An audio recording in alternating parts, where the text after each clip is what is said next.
నమస్తే all, welcome to Aarohi collection. ఈరోజు మన కలెక్షన్లో షిఫాన్ శారీ. ఇది శారీ అంతా మనకు ప్లెయిన్ ఉంటుంది. పల్లో పాటలో మీరు చూడొచ్చు, టజల్స్ వస్తాయి, థ్రెడ్తో టజల్స్ వస్తాయి. ఇలా నీట్గా ఉంటాయి టజల్స్ కూడా పళ్ళులో. ఇంకా మనకి ఆల్ ఓవర్ శారీ అంతా ప్లెయిన్ ఉంటుంది. ఇంకా శారీలో మనకి మంచి షైనింగ్ ఉంటుంది. మీరు చూడొచ్చు, మంచి షైనింగ్ ఉంటుంది. ఇంకా ఈ శారీ చాలా లైట్ వెయిట్.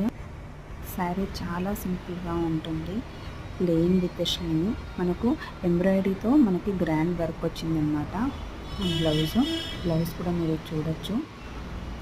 ఇది బ్లౌజ్ అండి, మనకు మొత్తం జంగల్ థీమ్తో వచ్చింది. కింద కట్ వర్క్ కూడా వచ్చింది మనకి బ్లౌజ్లో మొత్తం హెవీ ఎంబ్రాయిడరీ వర్క్ ఉంటుంది. ఇంకా అక్కడక్కడ చిన్న చిన్న బూటాస్ వస్తాయి. ఈ హెవీ ఎంబ్రాయిడరింగ్ అంతా హ్యాండ్స్కి వస్తుంది. చాలా నీట్గా ఉంటుంది ఈ హెవీ ఎంబ్రాయిడరింగ్ అంతా. బ్లౌజ్ పార్ట్ అయితే చాలా, శారీ మనకి కొంచెం లైట్ ఉంటుంది కలర్, దానికి కాంట్రాస్ట్ బ్లౌజ్ అనమాట. శారీ లైట్ ఉంటుంది కలర్, డార్క్ బ్లౌజ్ ఏమో డార్క్ కలర్కి హెవీ ఎంబ్రాయిడరింగ్ వస్తుంది. ఇందులో మనకి కలర్ ఆప్షన్స్ కూడా ఉన్నాయి శారీలో. All over India free shipping. Cost only 650. చూడొచ్చు మీరు కలర్స్, మంచి కలర్.